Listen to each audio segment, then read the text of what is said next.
ខ្ញុំមកពីថាលើមកពីឋានលើបថង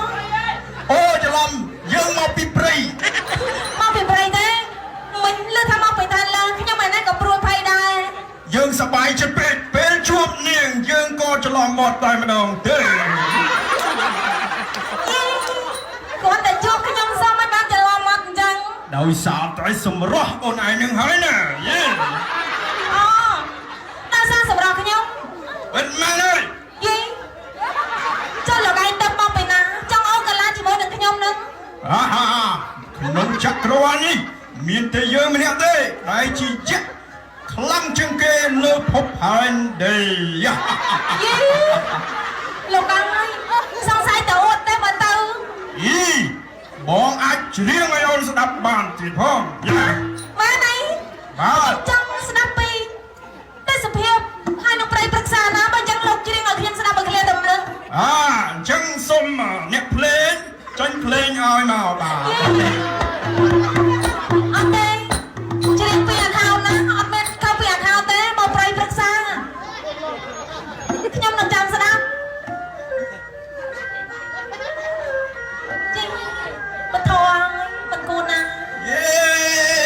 យ៉ាងអើយខ្ញុំដឹងថាយីហើយ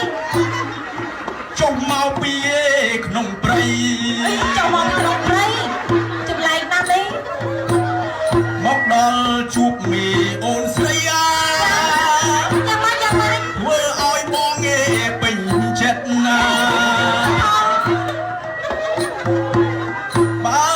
អូននាងប្រមេមិនប្រមទេធ្វើអគ្គមហាសីបងបានទេវមិត្តសត្វអគ្គមហាសីទៀត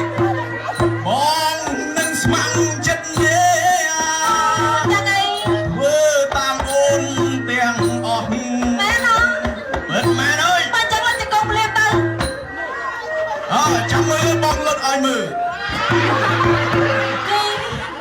លឹកហើយច្រៀងមកឃ្លាទៀតកាយវិការនឹងលឹកចង្គង់នឹងទៅអត់ទេបងរៀងហត់ហើយតែចង់មិនបានស្រឡាញ់ខ្ញុំស្មោះទៅតែបងអាចដោះអាវឲ្យអូនមើលពីភាពស្មោះត្រង់របស់បងបានតែខ្ញុំមិនមើលទេណាខ្ញុំជាស្រីតែបងចង់ឲ្យមើលខ្ញុំមិនមើលទេតែយ៉ាងម៉េចខ្ញុំជាស្រីលោកជាប្រុសណាបងឲ្យភ្នែកមើលទេបងមិនឲ្យស្រីប្រុសមើលទេតែក៏មិនឲ្យភ្នែកខ្ញុំជាស្រីណាអូនឯងបិទមកខាងទៅគេមិនឃើញទេឃើញតែអូនឯងជាមួយនឹងបងតែប៉ុណ្ណោះអូអញណាលោកឯងនេះហើយមកនឹងហៅមានហូបអីឬនៅអូយអត់តាំងពីល្ងាចចាអូនណានិយាយបាញ់ស្វាំងជ្រុលអូស្វាំងជ្រុលទៀតបើឥឡូវនេះចង់ពិសាអីប្រាប់ខ្ញុំទៅមើលអូយបងចង់ពិសាដោយសារតែបងខ្វះជាតិក្រអូបចឹងបងចង់សិតពិសាទឹក